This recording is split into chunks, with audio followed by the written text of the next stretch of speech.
বুধবার থেকে শুরু হয়েছে দুদিনব্যাপী সিপিএম রাজ্য কমিটির বৈঠক। এর আগে দিন সকালে বৈঠকে বসেছিল রাজ্য সম্পাদক মণ্ডলী। ফেসবুক কাণ্ডের জেরে বৈঠকে ডেকে পাঠানো হয় ঋতব্রত বন্দ্যোপাধ্যায়কে। সিপিএম সূত্রে খবর, রাজ্যসভার সাংসদের কাছে জানতে চাওয়া হয়, গত 7 দিন ধরে তাঁকে নিয়ে সোশ্যাল মিডিয়া ও মিডিয়ায় যে বিতর্ক চলছে তার উৎস কি, কেন তিনি ইমেল করেছিলেন, গোটা বিষয়ে তাঁর বক্তব্যই বা কি। সিপিএম সূত্রে খবর, দলীয় নেতৃত্বের প্রশ্নের মুখে ঋতব্রত দাবি করেন তাকে অন্যায় আক্রমণ করা হয়েছে।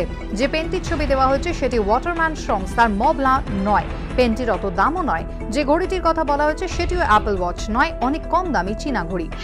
দলের কাছে ঋতব্রত এই অভিযোগ করেন তাকে ব্যক্তিগত আক্রমণ করা হয়েছে, তাই মাথা ঠিক রাখতে না পেরে জনৈক সুমিত তালুকদারের অফিসে তিনি মেল করেছিলেন। পরে ভুল বুঝতে পেরে সেই ইমেল প্রত্যাহার করে নিয়েছেন। ঋতব্রত বলেন, ভুল হয়েছে, দুঃখ প্রকাশ করছি। পরে রাজ্য কমিটির বৈঠকের শুরুতে সূর্যকান্ত মিশ্র বলেন, বুধবার শুধুমাত্র প্লেনামো দলীয় সদস্যপদ পুনর্নবীকরণ নিয়ে আলোচনা হবে। বিশেষ কোনো বিষয়ে কারো বলার থাকলে তা বৃহস্পতিবার আলোচনায় উঠবে। ফলে ঋতব্রত বিতর্কে দিন রাজ্য কমিটির বৈঠকে আর কোনো আলোচনা হয়নি। বৃহস্পতিবার তা হওয়ার সম্ভাবনা রয়েছে। সম্প্রতি সোশ্যাল মিডিয়ায় ঋতব্রত বন্দ্যোপাধ্যায়ের এই ছবি ঘিরে বিতর্কের ঝড় ওঠে।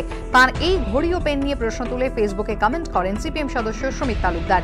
এর জেরে তাঁর অফিসে ইমেল করে হুঁশিয়ারি দেওয়ার অভিযোগ ওঠে ঋতব্রতর বিরুদ্ধে। যদিও সীতারাম ইয়েচুরি স্পষ্ট জানিয়ে দেন, দল এটাকে কোনোভাবেই সমর্থন করছে না। তারপর এদিন ঋতব্রতর কৈফিয়ত তলব করল সিপিএম রাজ্য নেতৃত্ব। যদিও আলিমুদ্দিন সূত্রের খবর, ঋতব্রত সাফাইয়ে দলীয় শীর্ষ নেতৃত্ব পুরোপুরি সন্তুষ্ট না হলেও এখনই তাঁর বিরুদ্ধে কোনো গুরুতর ব্যবস্থা নেওয়া হচ্ছে না, বরং ভুল স্বীকার করায় আপাতত সতর্ক করে তাঁকে সংশোধনের সুযোগ দেওয়ারই পক্ষপাতী সিপিএম রাজ্য নেতৃত্ব। বিতরণ চট্টোপাধ্যায়ের রিপোর্ট, এবিপি আনন্দ, কলকাতা।